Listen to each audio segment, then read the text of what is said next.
What's your true life story that nobody will believe?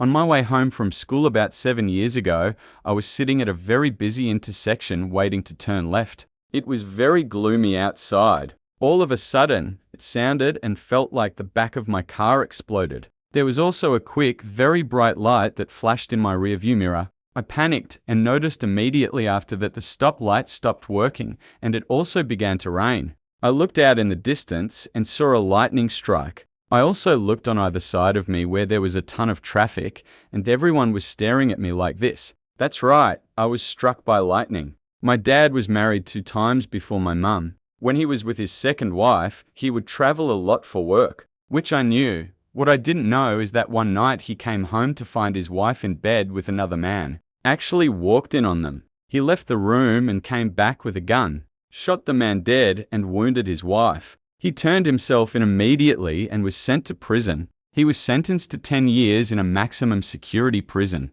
In the last year he was in prison, which was the 4th year, he got out for good behavior, and since the judge ruled it a crime of passion, he met the prison minister. The prison minister was my mum. My dad is a murderer. My mum was the minister. I am the product of a conjugal visit. When I was a kid, let's say around 9, I said to myself out loud, I really want to see an owl, and I shit you not, an owl landed on my fire escape and looked at me. We made eye contact and we had a connection. No one believes me because we live in NYC and it was daylight, but I swear it was an owl. I've seen birds that you wouldn't place in the city before as well, so yeah. Okay, here we go. I had to jerk into a cup to count my soldiers because I had a long-time testicle infection. Sorry, you have to use the children's room. Every other room is occupied, so as I enter the room, I see Sesame Street books, stuffed animals, colorful walls and a clock on the wall having animals as numbers. The nurse tells me that there are no porn magazines available, and I tried to be funny and said doesn't matter. Ernie and Bert are enough for me to get off. She did not get the joke. Then she asked me if I know how to masturbate and gave me a quick rundown on how to masturbate, all the while looking disgusted and angry. Okay, so there I was, in a children's room in a urology clinic, trying to masturbate into a cup while stuffed animals were looking at me, with a nurse right in front of the door. I heard her telling the other nurses my fetish about Sesame Street. They all laughed. I had to start over. When I got to the point where I thought that I could fill the cup, the fucking clock on the wall started to moo and make fucking loud cow noises because it was 12 o'clock. I must have sighed very loudly because the whole floor went nuts and started laughing even harder. Start over NR2. When I finally finished and left the room, the nurses were still laughing. Just after I turned 19, I was arrested and charged for an armed robbery I was completely innocent of. I spent 10 months in jail, 6 of which I spent in solitary confinement on suicide watch. I spent my birthday at a resort hotel with my girlfriend at the time. That night at around 3 a.m., the front desk was robbed by 2 people, one with a gun and one with a knife. We were questioned when we left the hotel at 11 a.m., since we roughly matched a height or weight description of the masked robbers. Later that day, it was discovered that my girlfriend had used a bad credit card to pay for the room unbeknownst to me, and we were both publicly arrested on a sidewalk and taken to the state police barracks in handcuffs, without a word on what we were being charged with. We were taken to separate rooms and questioned for hours on end about the robbery. The same questions over and over again. She ended up going to jail for the credit card and I was released, but told to return the next day for further questioning. I did, and was taken to a back room, sat in a corner and had 2 detectives relentlessly question me, picking apart everything I was saying, looking for any circumstantial evidence that could connect me to the crime, and suggesting to me that my girlfriend had robbed the place and I was going down with her if I didn't give them information.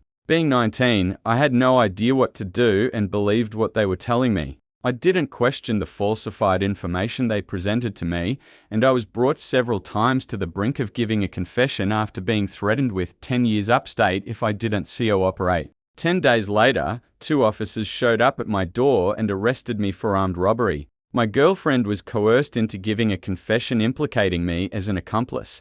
I was placed immediately into solitary on 24-hour suicide watch and anxiously waited for a public defender. A week later, she showed up and I told her I was totally innocent. She rolled her eyes and said, "Are you kidding me? I burst into tears, my last hope of release being dashed, and she realized I was telling the truth. She said, "There's no defense against my girlfriend's confession," and I sank into such a deep depression coupled with shock that I had a psychotic break a few months into my stay. 90 days in solitary at 19, with no hope of proving your innocence will do that. The district attorney made periodic visits to me, offering 2 to 5 year deals for a confession and 10 years if I fought the charges. But I told him I would not admit to something I didn't do. Fast forward to 6 months after my arrest, all spent in solitary. I was woken and driven hurriedly early one morning to the state police barracks, where the DA met with me in a back room and said, "We have determined through further investigation that you were not at the scene of the crime."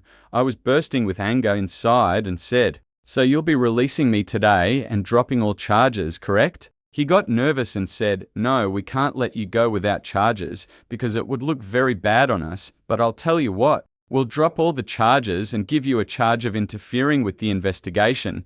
You'll be out in less than 6 months." I told him to get my lawyer there. I had a fairly heated exchange, my first real emotions I had felt other than despair in half a year, and agreed. I plead guilty to aiding and abetting the consummation of a crime after the fact and ended up doing 10 months total. A few months after my release, my girlfriend was released and we tried piecing together what happened. Out of nowhere, the mother of the man who planned and committed the robbery found us and told us in person that her son admitted to her that he robbed the place with a close friend of his. He had been fired from the resort 3 days earlier and needed money to support his drug habit. He knew what day would profit most, where the money was, and how to easily get it, as well as how to bypass all form of security. She went to the police and they turned her away, saying they already had the people who did it and they didn't want to hear it. We tried hard to find a lawyer to take our case, but were never successful. This DA was later investigated for intimidation and abuse of power in a separate case,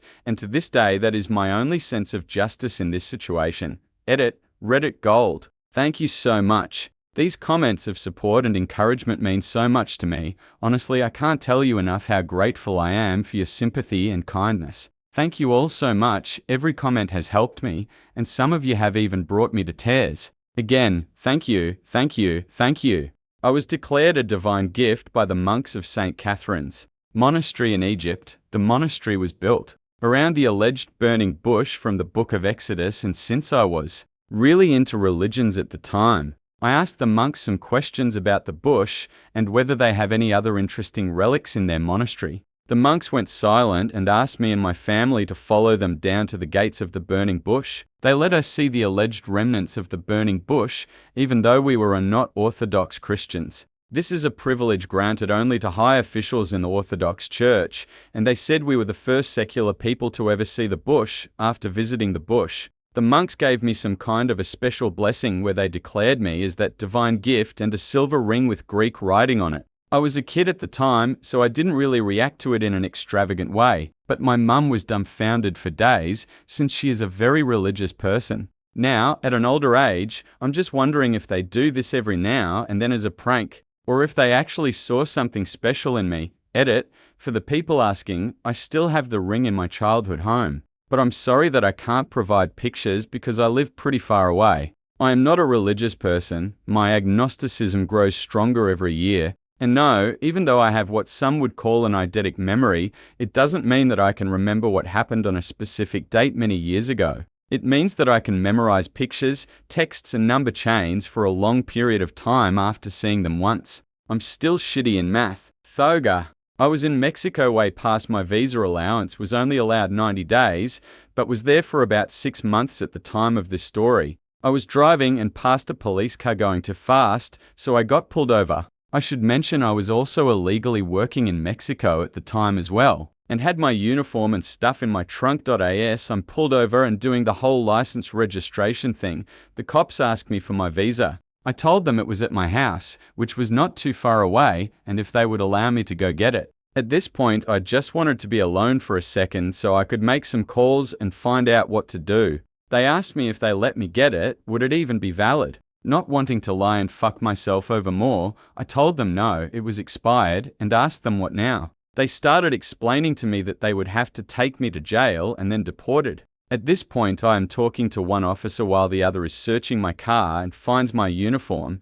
They ask me if I'm working in Mexico as well. At this point, they are getting angry and start making vague threats about how I will be getting the same treatment Mexicans get when they are in the US working illegally and get caught. At this point, I realized they didn't realize my license was a Canadian license and that I was Canadian. I told them this, and instantly the situation completely changed. Now they don't care about the visa and are asking me tons of questions about Canada. Is it cold all year? Do bears wander the streets of Toronto? Etc. We talked for quite a while and they seemed really interested in Canada and were really friendly with me when they realized I wasn't American. So when I calmed down a bit after talking with them, I figured might as well ask again what they want to do about the visa situation. They seemed apologetic and said unfortunately they already called it in, so they have to bring me to the station. As I am ready to start going with them, they hear the radio in their cruiser, so one goes to answer it. He comes running back to my car and tells me to quickly get in my car and follow them down the road and don't even think about trying to get away from them. At this point, I have no idea what the fuck is going on, but I just do what he says and get in my car and follow them as they start speeding away. 100 plus in a 60, about 2 minutes down the road. A car bum had gone off near a restaurant and injured, maybe killed. I never found out a bunch of people. We pull up to the smoldering car and the cops get out and tell me to wait in my car. As I wait in my car, they go and do their cop thing. After about 20 minutes, one of the officers comes up to my car, hands me my license, tells me to go home and not get caught again and get back to Canada ASAP. I stayed in Mexico another 8 months before I went back. My cousin and I, both males, were about 12 years old, and as most 12-year-old boys like to do, we were climbing things. We decided to climb onto the roof of a house and everything went smooth. We got up and hung out and talked about how awesome we were for conquering this mountain of a house. Well, we go to get down, and we have to drop down and hang and get our feet on a railing on the back porch. My cousin goes first, and he gets down no problem, exactly as planned, so I was feeling confident as ever. I scoot to the side of the house and grab the roof and drop down to hang. Well, my grip wasn't what I thought it was, and I lost hold of the house and, just like in the movies, landed with one leg on each side of the rail. I just rolled off to my right so that I would land on the deck and could cry in the fetal position. But I didn't realize the grill was right there, so I hit my head on the grill on the way down. I had to go to the hospital because my sack was black and blue and a nice young nurse got to scan my balls to make sure there was no serious damage. Luckily, there were no lasting effects and I can look back on it and laugh now. TL, Dr. Humpty Dumped it, but luckily didn't need put back together. I met a guy online, fell in love. We were a couple for 5 or so months, began to make plans to meet. Before that could happen, his sister was killed in a car accident. Meeting plans were put on hold. He started to pull away. I went to Baton Rouge with the Red Cross after Hurricane Katrina. While there, I found out I was being catfished. I then revenge fucked another guy I knew from online for a couple days. He turned out to be a top-notch douche. I went home and called my catfisher. There was no car accident. His sister was alive, and it was basically a panicked attempt to delay meeting. I ended up eventually forgiving him. I flew across the country, met him, and fell in love in person. I moved out there a couple months later. Everything was amazing. We were so happy. For a year, then he moved for his job. And despite his protests, I loved where we lived and had a great job. Followed him. 3 weeks later, he came to my apartment after work one day. He broke down in tears and told me he was getting married that weekend in an arranged marriage. 36 hours later, I watched him get on a plane and haven't seen him since tomorrow, his 7th wedding anniversary.